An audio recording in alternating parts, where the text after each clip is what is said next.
সুপ্রিয় শিক্ষার্থীবৃন্দ, ইতিমধ্যে আমরা পদার্থবিজ্ঞানের প্রথম অধ্যায়ের প্রথম ক্লাসটা শেষ করেছি। আশা করি তোমরা ক্লাসটি করেছো, ভালো করে শুনেছো, দেখেছো। আজকে আমরা দ্বিতীয় ক্লাসটি শুরু করব। এই প্রথম অধ্যায়টা একটু তোমাদের হয়তো বিরক্তি লাগতে পারে, তবু কিছুটা ধারণা না থাকলে একেবারে পরের জায়গাগুলো পড়তে তোমাদের অসুবিধা হতে পারে। সে কারণে আমাদের এখানে প্রথম অধ্যায়ে বেশ বড় প্রশ্ন খুব কম থাকলেও, সৃজনশীল খুব কম থাকলেও কিছুটা এমসিকিউ যথেষ্ট রয়েছে। কাজে তোমাদের একটু ভালো করে এমসিকিউর জন্য অন্তত পড়তে হবে। তো এই জন্য আমরা একটু মনোযোগী হব। তো প্রথমে আমাদের শুরু হচ্ছে এইভাবে যে পদার্থবিজ্ঞান, দেখতেই পাচ্ছ স্ক্রিনে। পদার্থবিজ্ঞান কি, এই পদার্থবিজ্ঞান কি, এখান থেকে আমাদের যাত্রা শুরু হবে। আসো তাহলে আমরা জেনে নিই বিস্তারিত আজকের ক্লাসে। তো তোমরা সকলে যারা তোমরা ক্লাস শুনছো, তোমরা একটু লাইক কমেন্ট দিয়ে দেবা যেন তোমাদের বন্ধুরা এটা পায়। আর যদি কোনো সমস্যা থাকে তোমাদের, আমি প্রতি ক্লাসে বলি, কোনো জায়গা বুঝতে সমস্যা হলে, বুঝতে অসুবিধা হলে তোমরা অবশ্যই কমেন্ট বক্সে সেটা লিখে জানাবে, কেমন? তা আসো তাহলে আজকের ক্লাসটা শুরু করা যাক। এর শুরুটা দেব, পদার্থবিজ্ঞান কি এই প্রশ্ন যদি করে, তো বিজ্ঞানীকে যখন জিজ্ঞেস করা হলো হোয়াট ইজ ফিজিক্স, তখন বিজ্ঞানী আনসার করলেন, physics is that branch of science which deals with matter and energy and their interplay. পদার্থবিজ্ঞান বিজ্ঞানের সেই শাখা যেই শাখায় ম্যাটার মানে পদার্থ নিয়ে আলোচনা করে, and their interplay মানে আন্তঃক্রিয়া, পদার্থগুলোর ভিতরে কি আছে, ওগুলো কিভাবে কাজ করে সেগুলো নিয়ে ব্যাখ্যা করে। এখন মজা করে যদি বলা হয় পদার্থ কি, আবার বিজ্ঞানের প্রশ্ন হলো পদার্থ কি, আপনি যে স্যার বললেন পদার্থ নিয়ে আলোচনা করে, বাট ইট ইজ ম্যাটার, পদার্থ কি? পদার্থ কি বললে আমি তোমাকে প্রশ্ন করতে পারি যে তুমি কি পদার্থ? হ্যাঁ, মজা করে বলাই যায় যে হ্যাঁ স্যার আমি নিশ্চয়ই পদার্থ, নাহলে তো আমি অপদার্থ হয়ে যাব, মজার কথা। কিন্তু বাট পদার্থ বলতে আমরা কি বুঝি, এটা যদি বলা হয় পদার্থ সেটাই যার ভর আছে, বল প্রয়োগ করলে বাধার সৃষ্টি করে এবং যেটা স্থান দখল করে। এই তিনটা গুণ থাকতে হবে, তিনটা গুণ থাকলেই তাকে আমরা পদার্থ বলতে পারি। আমি আবারও বলছি, আমাদের আলোচনা পদার্থবিজ্ঞানের, সো বাইরের যে মানুষেরা কি ভাবছে বা কিভাবে বলে সেটা নিয়ে আমরা কথা বললে হবে না, আমরা বিজ্ঞানের দৃষ্টিভঙ্গিতে সবকিছু ব্যাখ্যা করতে হবে।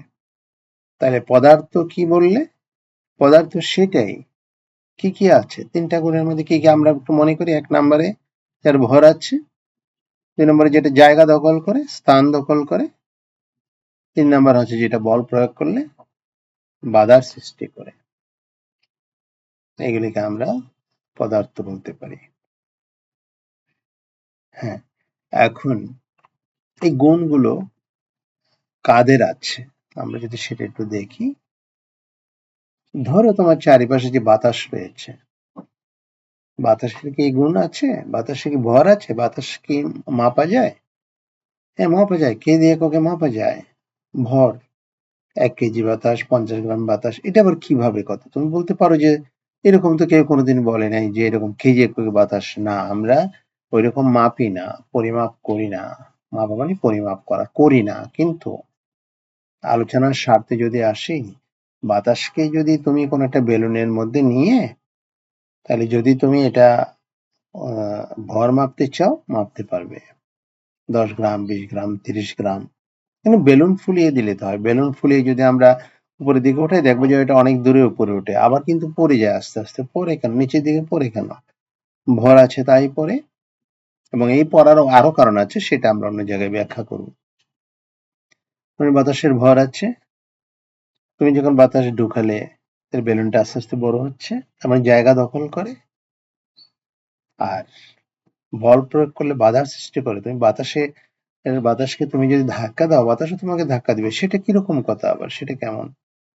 ঝড় দেখেছো কখনো, বা ঝড়ের কথা শুনেছো? তুমি যদি নিজে না দেখো, টেলিভিশনে দেখি, আমরা ইউটিউবে দেখি, নানা জায়গায় দেখতে পাই, ঝড় যখন আসে খুব জোরে ধাক্কা দেয় এবং তুমি ঝড়ের সাথে পারবে না বল প্রয়োগ করে। ঝড় অনেক শক্তিশালী, প্রচুর শক্তির অধিকারী, প্রচুর বল প্রয়োগ করতে পারে। এই গুণগুলো বাতাসের আছে। সো বাতাস একটি পদার্থ। তুমি আরেকটা বিষয় ধরো, তোমার সামনে তুমি যখন ক্লাস করতেছো বা শুনতেছো, এখন তোমার সামনে যদি একটা বই থাকে, তুমি দেখো তো বইটার এই গুণগুলো আছে কিনা। তোমার বইয়ের নিচে ভর আছে, তোমার বই জায়গা দখল করেছে, বল প্রয়োগ করলে তুমি বইয়ের উপর ধাক্কা দাও, দেখি বই কিন্তু ধাক্কা দিয়ে ছোট করতে পারবে না, বইও তোমাকে তো উল্টা ধাক্কা দিবে। সেটা আবার কেমন কথা? বই আবার কিভাবে ধাক্কা দেয়? তাহলে তুমি দেখতে পারো কিভাবে ধাক্কা দেয়। আমি তোমাকে একটু ওয়ালটা দেখাই। এই যে ওয়ালে আমি হাত দিয়ে বাড়ি দিচ্ছি, দেখো ধাক্কা দিচ্ছি, ওয়াল আমাকে ধাক্কা দিচ্ছে। আমি আস্তে ধাক্কা দিলে ওটা কিন্তু আস্তে ধাক্কা দেয়, আর যদি জোরে দেই তাহলে ওটা জোরে দেয়, কারণ আমি হাতে ব্যথা পাই তখন। এটা হচ্ছে ধাক্কা। মানে আমি যে বল প্রয়োগ করি, তাহলে আমাকেও বল প্রয়োগ করে। বইটা সেরকম, দেখো তুমি আস্তে যদি তুমি ধাক্কা দাও, তুমি আস্তে করে শব্দ হবে, ব্যথা পাবে, খুব অল্প হালকা। কিন্তু তুমি জোরে দাও, তাহলে দেখবে জোরে পাবে ব্যথা। তার মানে কি? তুমি বল প্রয়োগ করলে বেশি, তোমাকেও বেশি বল প্রয়োগ করতেছে, তার মানে ধাক্কা দিচ্ছে। তাহলে এই গুণগুলো বইয়ের আছে। তাহলে কি বই পদার্থ হবে? এরকম তোমার চারিপাশে যতগুলো বস্তু দেখতে পাও, যা কিছু দেখতে পাও, তুমি দেখো এই গুণগুলো আছে কিনা, এবং থাকলে আমরা বলবো যে এগুলো পদার্থ। ঠিক আছে? তাহলে পদার্থবিজ্ঞান কি? পদার্থবিজ্ঞান বিজ্ঞানের সেই শাখা, যে শাখায় কি কি আলোচনা হয়? পদার্থ নিয়ে আলোচনা হয় এবং তাদের আন্তঃক্রিয়া, পদার্থের ভিতরে কি কি আছে, তারা ভিতরে কি কিভাবে কাজ করে, সেগুলো নিয়ে আলোচনা করে। সেগুলোই তোমার পদার্থবিজ্ঞানের আলোচনার বিষয়। হ্যাঁ, আমরা পৃথিবীতে যা কিছু রয়েছে সবগুলিকে বৈজ্ঞানিক দৃষ্টিকোণ থেকে দুই ভাগে ভাগ করতে পারি। একটা হচ্ছে পদার্থ, আরেকটা হলো শক্তি, যেটা তুমি এই দ্বিতীয় পৃষ্ঠায় এখানে পাচ্ছ। তোমাকে দেখাই আমি, এই জায়গায় আছে পদার্থ এবং শক্তি। এই যে এখানে পদার্থ আর শক্তি। এই পদার্থ আর যে শক্তি, পদার্থের তো তোমাকে উদাহরণ দিলাম। শক্তি কোনগুলো তাহলে? শক্তি এটার জায়গা দখল করতে পারে না। যেমন আলো, আলোর কথা যদি আমরা ধরি, আলোর ভর আছে না? ভর নেই। আর ভর থাকলে তুমি তো দোকান থেকে আলো কিনতে পারতে। তুমি যদি দোকানে গিয়ে বলো যে আমাকে আলো দেন, 1 কেজি আলো দেন, আলো, কিন্তু দোকানদার তোমাকে আলু দিয়ে দিবে, খাওয়ার আলো সেটা না। আলো, আলো মাপা যায় না, কেজি দিয়ে মাপা যায় না। 2টা আলো দেন, 3টা আলো দেন, তাও মাপতে পারবে না। আলো এইভাবে মাপা যায় না। তাহলে আলোর ভর নেই। জায়গা দখল করে আলো? তাও না। তুমি যদি দিনের বেলায় বড় বড় পাত্র নিয়ে সূর্যের আলো ঢুকিয়ে রাখো, একেবারে ভালো করে ঢাকনা দিয়ে বন্ধ করে রাখলে, কি জন্য?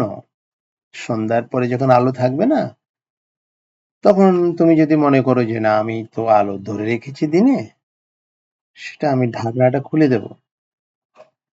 ঢাকনা খুলে দিয়ে রাত্রে আমার ঘরটা পুরো আলোকিত হয়ে যাবে, আলোয় উদ্ভাসিত হয়ে যাবে, আমার পড়ার রুম। হবে না সেটা।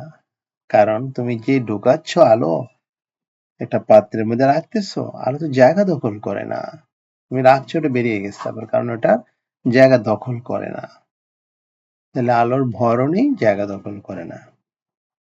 তুমি বল প্রয়োগ করে বাধার সৃষ্টি করতে পারবে না। আলো যখন আসে, তুমি যে ধাক্কা দাও, এই আলো এদিকে আসবে না, ধাক্কা দিয়ে রাখতে পারবে না, আলো আসবেই। তাহলে এই গুণগুলো আলোর নেই, সো আলো পদার্থ নয়। কারণ এই গুণগুলো যাদের আছে তারা কিন্তু পদার্থ। তাহলে এই গুণগুলো আলোর নেই, তাহলে আলো পদার্থ নয়। যেগুলো পদার্থ নয় কিন্তু আলো দিয়ে কাজ করা যায়। কি কাজ করা যায়? প্রধান যে কাজটা আমরা করি সেটা কি? দেখার কাজটা করি। আলো ছাড়া কিন্তু তুমি দেখতে পারবে না, দেখার কাজটা করি। এছাড়াও আলো দিয়ে যে কাজগুলো করা হয় দেখা বাদে,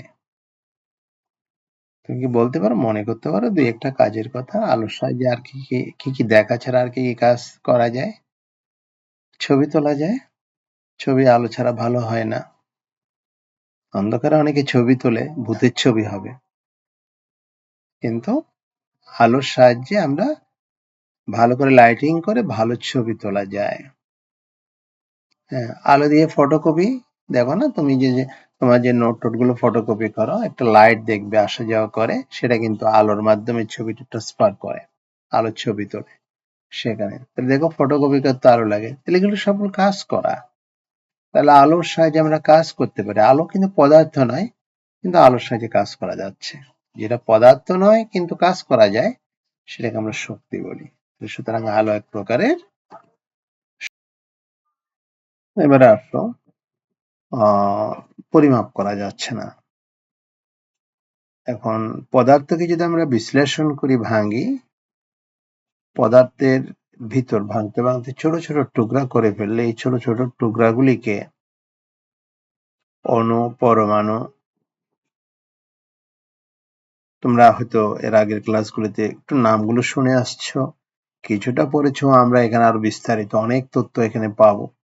অণু বলে, পরমাণু বলে, পরমাণুকে আরো ভাঙা যাচ্ছে, আরো ভাঙা গেলে এগুলো সহজে ভাঙা যাবে না, এগুলো জন্য ল্যাবরেটরি লাগে, গবেষণাগার লাগে, বিজ্ঞানীরা ভাঙতে পারেন, ভাঙার কৌশলও আছে, সেইভাবে ভাঙতে হবে। তুমি যদি আবার এখন দা, ছুরি, বটি নিয়ে যদি এগুলো ভাঙা শুরু করো, সেটা কিন্তু হবে না, সেরকম নয়। এগুলো ভাঙার বৈজ্ঞানিক প্রক্রিয়া রয়েছে, বিজ্ঞানীরা এগুলো গবেষণা করে আরো যেগুলি পেয়েছেন ভেঙে, তার মধ্যে ইলেকট্রন, প্রোটন, নিউট্রন, নিশ্চয়ই এগুলোর নাম তোমরা কিছু কিছু শুনেছ। এরপরে বর্তমানে আরো ছোট কণা, কোয়ার্ক, স্ট্রিং, এরকম আরো ছোট ছোট কণা পাওয়া গিয়েছে।